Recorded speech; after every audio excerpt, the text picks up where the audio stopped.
How are you suffering today? What is really not going well in your life? And if you are a fortunate one where everything seems to be going okay, how is someone that you desperately love suffering today? And as your chuckle probably indicated, it is going to be a fun Sunday here at Midtown. Now, if you know me, you know I'm a little bit nerdy. If my 15-year-old daughter were here, she'd be like, "Boy, a little," is what she would say in response. But as you spend time on Instagram or Reddit, I like to go online and go to Gallup or Pew or Barna or Burge.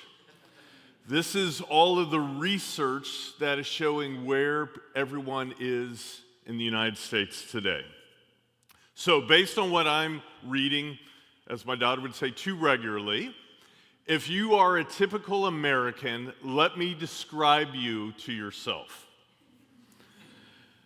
You probably have some type of a mental health diagnosis. Maybe not in a severe way, but if you felt comfortable, you would confess that you have some kind of low-level addiction. You have a hard time paying your bills. You have no savings at all.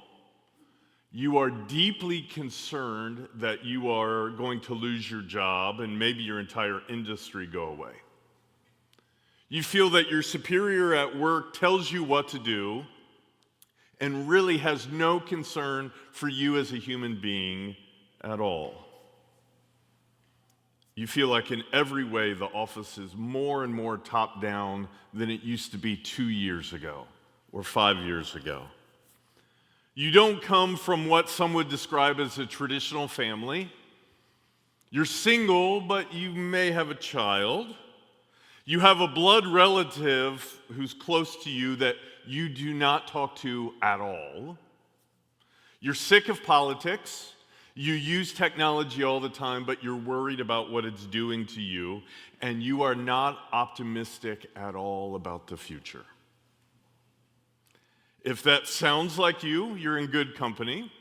You're a typical American, and you probably have a lot in common, at least experientially, with the people in the Bible. If I'm sounding a little too bleak, fair enough, but you might live a little bit more of a charmed life than you've assumed. So again, I ask this morning, how are you suffering? What is really going wrong in your life? Or how is someone that you love suffering? We're beginning a new teaching series today called Can God Be Trusted? Wisdom from the book of Job. Now, yes, it's going to be a heavy day, I confess, but don't worry, you only have me for 1 week, just today. Next week, smiley, charismatic Ryan will be back. You can go back to that with him. And then in a couple of weeks, the best preacher in Fresno, Jess Jackson, will be here. So, yes, that's right. That's right. Now, as we usually do, if I don't talk too long, which I might today, but if I don't talk too long, we'll have a time for some open mic interaction when I'm done. So if there's something I say that doesn't make sense and you have a question, or if you have the fan favorite, you disagree with me, and you want to say that in front of everyone, I will try to leave some time for that. I'm going to read the text from this ancient Hebrew book in the Old Testament. I tried to cut out as much as I could, but I have too much to read today. I tried to minimize it, but I think there's certain elements that we just need. So I'm going to ask, as I read too long of a text, if you wouldn't mind standing with me. You've been sitting already for a few minutes. Again, I'm going to have too much to read. Job chapter 1, beginning in verse 1. In the land of Uz, there lived a man whose name was Job. This man was blameless and upright. He feared God and shunned evil. He was the greatest man among all the peoples of the East. Verse 6. One day the angels came to present themselves before the Lord, and Satan also came with them. The Lord said to Satan, "Have you considered my servant Job? He is blameless and upright, a man who fears God and shuns evil. Does Job fear God for nothing? Satan replied. You have blessed the work of his hands, but now stretch out your hand and strike everything he has, and he will surely curse you to your face. The Lord said to Satan, very well then, everything he has is in your power, but on the man himself do not lay a finger. One day a messenger came to Job and said, the oxen were plowing and the donkeys were grazing nearby, and the Sabeans attacked and made off with them. They put the servants to the sword, and I am the only one who escaped to tell you. While he was still speaking, another messenger came and said, the fire of God fell from the heavens and burned up the sheep and the servants, and I am the only one who escaped to tell you. While he was still speaking, another messenger came and said, the Chaldeans formed 3 raiding parties, swept down on your camels and made off with them. They put the servants to the sword, and I am the only one who escaped to tell you. While he was still speaking, yet another messenger came and said, your sons and daughters were feasting and drinking wine when suddenly a mighty wind swept in from the desert, struck the 4 corners of the house. It collapsed on them, and they are dead, and I am the only one who has escaped to tell you. At this, Job got up and tore his robe and shaved his head. Then he fell to the ground in worship and said, naked I came from my mother's womb, and naked I will depart. The Lord gave, and the Lord has taken away. May the name of the Lord be praised. In all this, Job did not sin by charging God with wrongdoing. Chapter 2, I said there's a lot here, beginning in verse 2. On another day, the angels came to present themselves before the Lord. Then the Lord said to Satan, have you considered my servant Job? He still maintains his integrity, though you incited me against him to ruin him without any reason. Satan replied, a man will give all he has for his own life. But now stretch out your hand and strike his flesh and bones, and he will surely curse you to your face. The Lord said to Satan, very well then, he is in your hands, but you must spare his life. So Satan went out from the presence of the Lord and afflicted Job with painful sores from the soles of his feet to the crown of his head. Then Job took a piece of broken pottery and scraped himself with it as he sat among the ashes. His wife said to him, are you still maintaining your integrity? Curse God and die. He replied, you are talking like a foolish woman. I'm sure she appreciated that comment. Shall we accept good from God and not trouble? In all this, Job did not sin in what he said. Thank you. Grab a seat. Now, if that story that I read sounds a bit extreme, it's intended to. It's supposed to be a story where everything imaginable and more goes wrong. He lost his, in our language, we would say he lost his job, his house, his retirement, and his children. And now he has an illness that's so painful that the doctor, he's not going to die, but the doctors can't manage the pain. And even more, it creates a skin condition that's embarrassing to be around other people. So this story, as far as we know, was probably finally written about 2,500 years ago. But there were Job stories all over the ancient world long before this.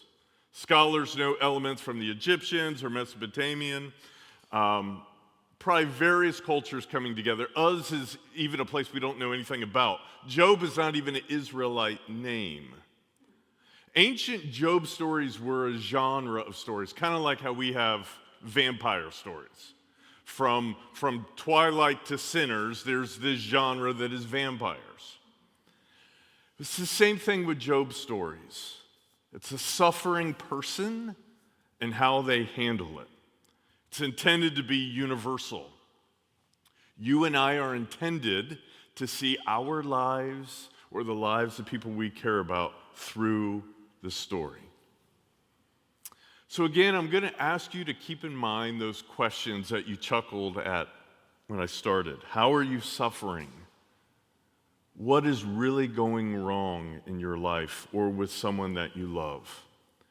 And I'm going to offer 4 perspectives from this 2,500-year-old story, and I want you to take these perspectives and kind of sift them through whatever is the problem in your life.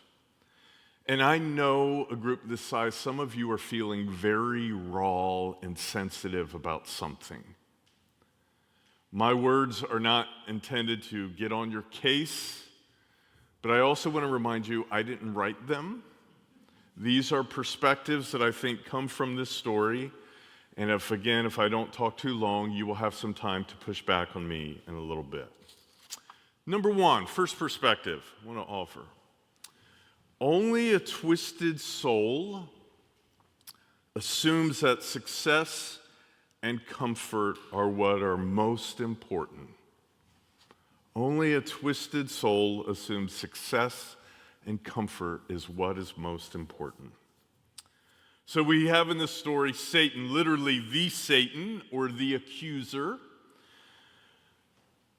He and other spirits are gathered around the Lord of all creation. And the image is kind of like advisors in a king's court, if you will. That's kind of the image we're given. And the Satan or the accuser is this ugly spirit who just assumes that you and I are only as decent as our circumstances. If we're having a good day, we're good people. If all hell's breaking loose, well, you might receive some hell from us. That is his assumption.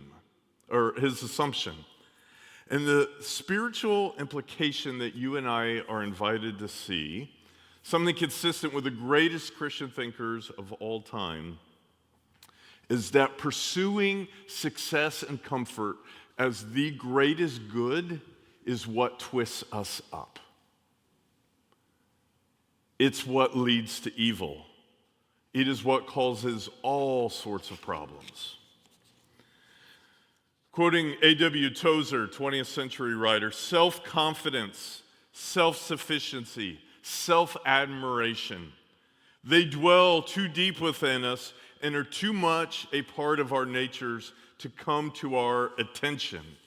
Self can live unrebuked. It can watch the bleeding victim die and not be in the least affected by what it sees. If we are focused on self, others can be in all sorts of turmoil and we don't even focus in. He continues, human experience is made of quivering stuff, of which our whole beings consist. And to touch it is to touch us where we feel pain.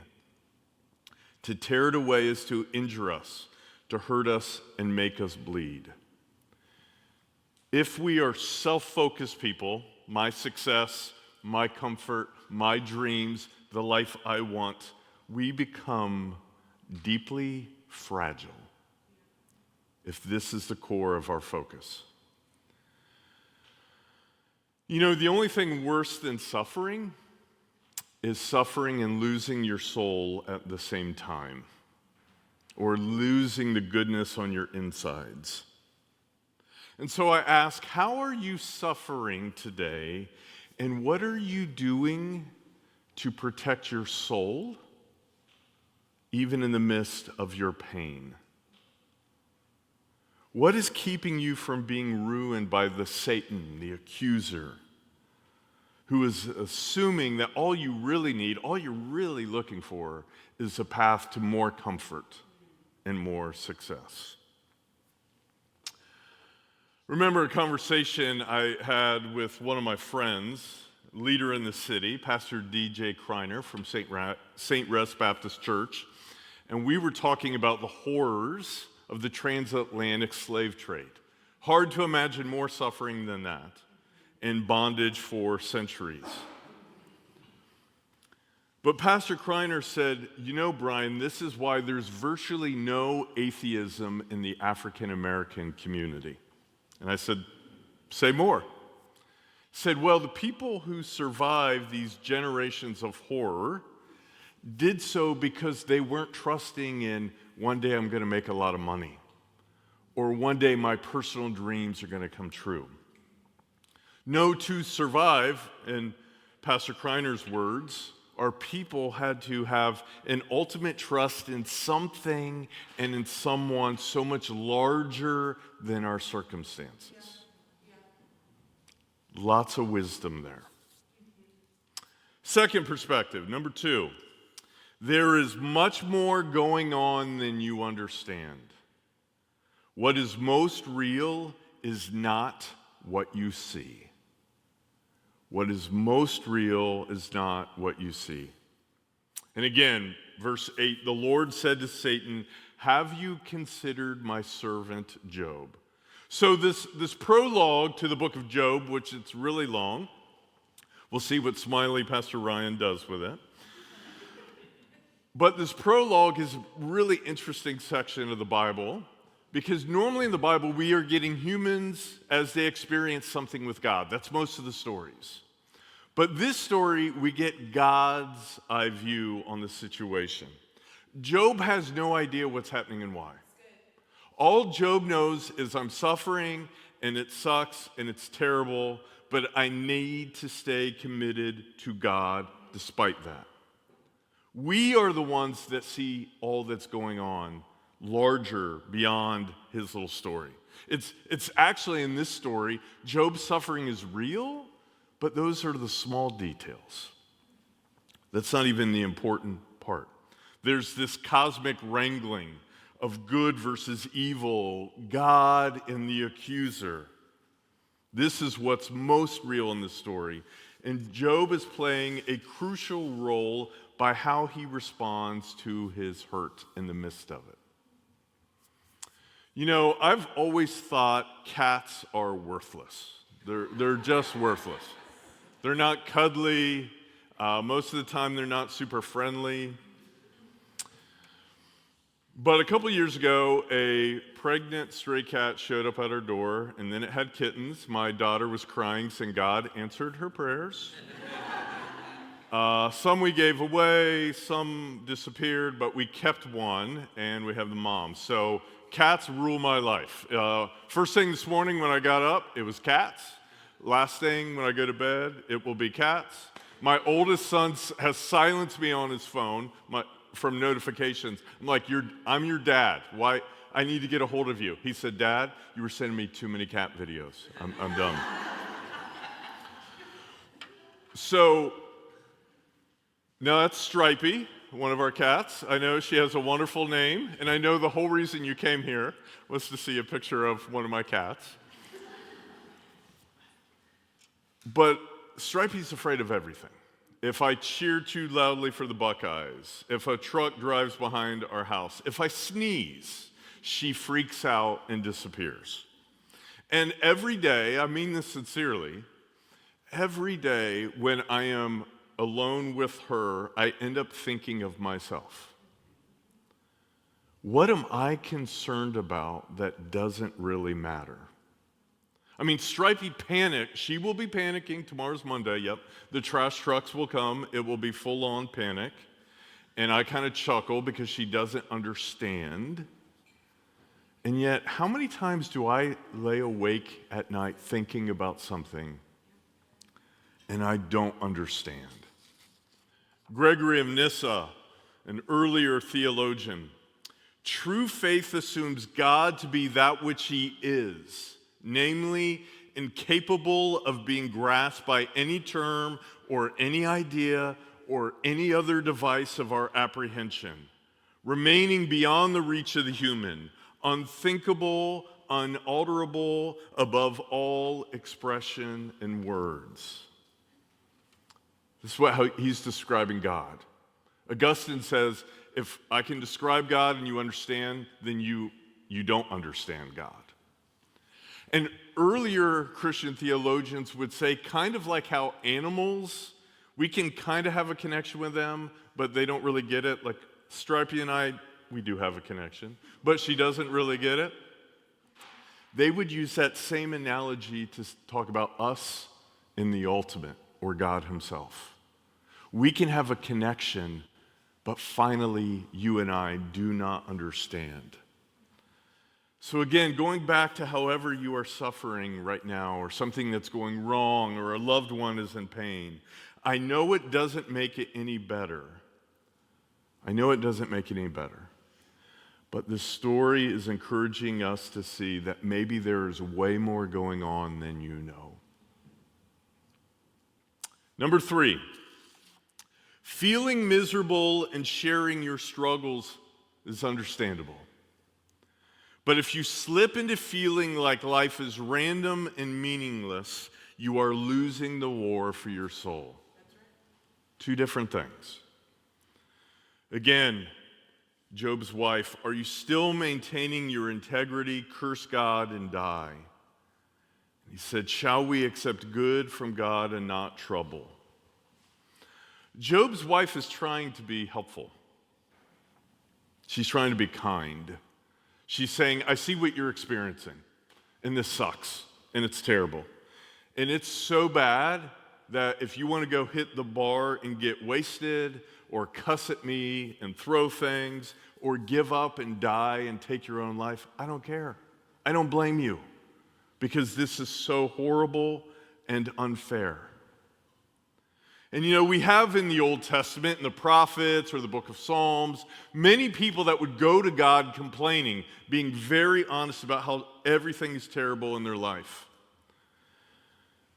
And I would say that's a healthy practice. Being with God and naming everything from the depths and everything that's horrible and what's not fair and voicing it is not wrong. I would say it's biblical. It's inviting God, your creator, into the pain. That's not what it means to curse God. Cursing God is to say that life is meaningless and it doesn't matter. If I can't have this, who cares about anything? If my life is going to have to be like this, well, then I'm just giving up. That's what it means to curse God. And every transnational corporation, every politician and political movement, every entertainment group wants you to forget the infinite meaning you're a part of and to think of yourself as simply an ordinary person with problems. Why? So you'll keep buying stuff on that credit card. So you'll keep voting and giving money. So you'll keep subscribing and streaming. Like probably many of you, my life was not super easy as a younger person. My dad had an affair with a woman at work when I was young and left. Raised in a single-parent home with financial stresses. My sister was pregnant in high school. We had very little social standing. Felt like family was pretty chaotic. And even went through, at least to me, the indignities of dating some young women who eventually dropped me for guys who came from a very different background than I had. And I remember just hating everything. I hated my family. I hated teachers. I hated my classmates. I certainly hated myself. I was so dark inwardly that we had some creative essays to write at school, and let's say my teacher called my mom concerned about me. All of this until I found the Spirit and gave a different lens, a different interpretation on everything. Friend, there is nothing you can do to avoid suffering. And if it's not happening to you right now, you know it's happening to someone that you love. Now, maybe some of you in here are in the top 1%, and you have a shiny, happy family, and everything is going well. And even if so, eventually you or they die. Suffering is here. The question is there any meaning within it? Is there something positive happening within you as you go through the struggle? Number 4, Trusting that reality is ultimately founded on what is good, that's God, and taking on this character is more important than your current struggle being resolved. This is the whole point of your life. This is what all the best Christian writers throughout time would say, that the whole reason we are here, not to be successful, not to be comfortable, not to even have a happy family. The whole reason we are here is through all that we go through to take on the character of God, all that is good deep within us. That's the purpose of this life. Again, verse 8, chapter 1, the Lord said to Satan, "Have you considered my servant Job? He is blameless and upright, a man who fears God and shuns evil." Fearing God does not mean, are you a religious person and you believe the Bible? What fearing God means, do you fear going against what is good and beautiful and lovely more than you fear your life not going well? That's what it means to fear God. Do you fear doing wrong more than your life struggling? You know, our claim in a community like this is that Jesus of Nazareth, this poor peasant from a nowhere town who loved and blessed and forgave everyone and yet was publicly tortured and executed by the state, is not only the greatest human being to ever live, but is actually the Lord of all creation. And if that's true, we think it is, if that's true, then the circumstances of your life matter way less than if you are taking his ways into yourself. That's why you are here. Looking at a couple of passages in the New Testament, St. Paul, 2 Corinthians 4. Our light and momentary troubles are achieving for us an eternal glory that far outweighs them all, implying that our struggles actually lead us to what matters ultimately in eternity future. So we fix our eyes not on what is seen, but on what is unseen, since what is seen is temporary, but what is unseen is eternal. Romans 2, God will repay each person according to what they have done, quoting Psalms and Proverbs. To those who by persistence in doing good seek glory, honor, and immortality, he will give eternal life. But for those who are self-seeking and who reject the truth and follow evil, there will be wrath and anger. And because of this image, that those who seek what is good and immortality will be rewarded on the other side, and those who were self-seeking will not be. This is what led Jesus to have this vision that ultimately the way things are in the world right now will be reversed. Matthew 20, the last will be first and the first will be last. Okay, let me offer just a couple of practical suggestions. I know I've been a little abstract, and then we should have a couple of minutes where you can grab a mic and tell me how you disagree with me.